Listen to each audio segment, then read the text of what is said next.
নমস্কার বন্ধুরা, ওয়েলকাম সবাইকে শুভ স্পোর্টস নিউজ চ্যানেলে। তো গাইস, এই ভিডিওতে আমরা আলোচনা করতে চলেছি ইন্ডিয়ান ফুটবল রিলেটেড বেশ কিছু গুরুত্বপূর্ণ ট্রান্সফার আপডেট। তাই পুরো ভিডিওটি শেষ পর্যন্ত দেখার অনুরোধ রইল। তো গাইস, প্রথমেই যদি মোহনবাগানের আপডেটে আসি, তাহলে মোহনবাগান সুপার জায়ান্টস তারা কিন্তু নতুন কোচ সই করছে তাদের রিজার্ভ দলের জন্য, এবং সেই কোচটার নাম হচ্ছে ডেগি কার্ডোজা। তো এই ডেগি কার্ডোজা এর আগে কিন্তু এটিকে রিজার্ভ দলের কোচ ছিলেন এবং পরবর্তীকালে এফসি গোয়ারও রিজার্ভ দলের কোচ ছিলেন।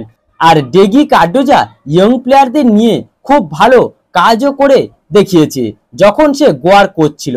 তো এবার প্রশ্ন হলো, তাহলে বাস্তব রায় যে আগে রিজার্ভ দলের কোচ ছিল তার কি হবে? তো গাইস, সম্ভবত তাকে আমরা মোহনবাগানের মেন টিমের সহকারী কোচ হিসাবে দেখতে চলেছি, কারণ মিরান্ডা মোহনবাগানে নাও থাকতে পারে এরকমটা একটা আপডেট আছে।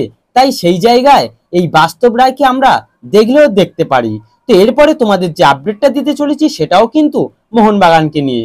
তো মোহনবাগান কিন্তু একদিনে তিনজন প্লেয়ারকে সই করিয়ে নিল। প্রথমজন হলো সালাউদ্দিন আদনান, খেলছিলেন RFDL লিগে এবং সেখানে 6 ম্যাচে 5 গোল করে মোহনবাগান ম্যানেজমেন্টের নজরে চলে আসে, আর তাই তাকে সাইন করিয়ে নেয় মোহনবাগান। এবার দ্বিতীয় সাইনিংটা হলো লিওয়ান কাস্তানা।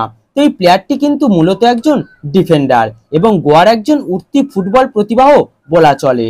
তো তার সঙ্গেও কিন্তু সাইন করে নিল মোহনবাগান। এবার তৃতীয় সাইনিংটা হলো সায়ন দাসের, খেলছিলেন কিন্তু ইউনাইটেড স্পোর্টিং ক্লাবের হয়ে এবং তাদের কিন্তু একটা অন্যতম আবিষ্কারও ছিল কিন্তু এই সায়ন। তো এই তিনজন ইয়ং প্লেয়ারকে মোহনবাগান তাদের রিজার্ভ টিমের জন্য সাইন করিয়ে রাখলো। আর যেহেতু মোহনবাগান কলকাতা ফুটবল লিগ এবং ডুরান্ট কাপের সিনিয়র টিমের মেন প্লেয়ারদের খেলাচ্ছে না, তাই সেখানে কিন্তু এই রিজার্ভ টিমের প্লেয়ারদেরই খেলানো হবে।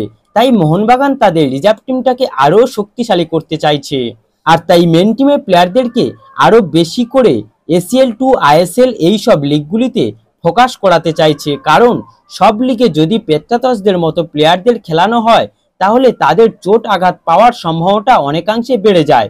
তাই মোহনবাগান ম্যানেজমেন্ট এমন একটা সিদ্ধান্ত নিতে বাধ্য হয়েছে। তো এরপরে যদি আমরা সরাসরি একজন বিদেশিকে নিয়ে কথা বলি, তাহলে সে হলো টম অ্যালডার্ড। তো এই টম অ্যালডার্ড হচ্ছেন একজন 33 বছর বয়সী স্কটল্যান্ডের সেন্টার ব্যাকের প্লেয়ার। মার্কেট ভ্যালু 2.8 কোটি টাকা। বর্তমানে খেলছে কিন্তু এ লিগের ক্লাব ব্রিসবেন রোডের হয়ে।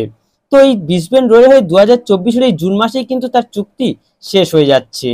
তো এই প্লেয়ারটিকে নেওয়ার জন্য কিন্তু লাস্ট 2 সিজন ধরে ISL এর বিভিন্ন ক্লাব চেষ্টা চালাচ্ছে, কিন্তু সে কোনোভাবেই এ লিগের ক্লাব ছাড়তে চাইছিল না। তো এই মুহূর্তে যেহেতু তার চুক্তি শেষ হয়ে যাচ্ছে এবং সে একজন ফ্রি প্লেয়ার হয়ে যাচ্ছে, তাই আবারও ISL এর ক্লাব কেরালার নাম শোনা যাচ্ছে, যারা কিন্তু এই প্লেয়ারটিকে নেওয়ার ব্যাপারে ইনকোয়ারি চালাচ্ছে। তবে তার কাছে কেরালা ছাড়াও কিন্তু বিদেশি ক্লাবেরও অফার রয়েছে।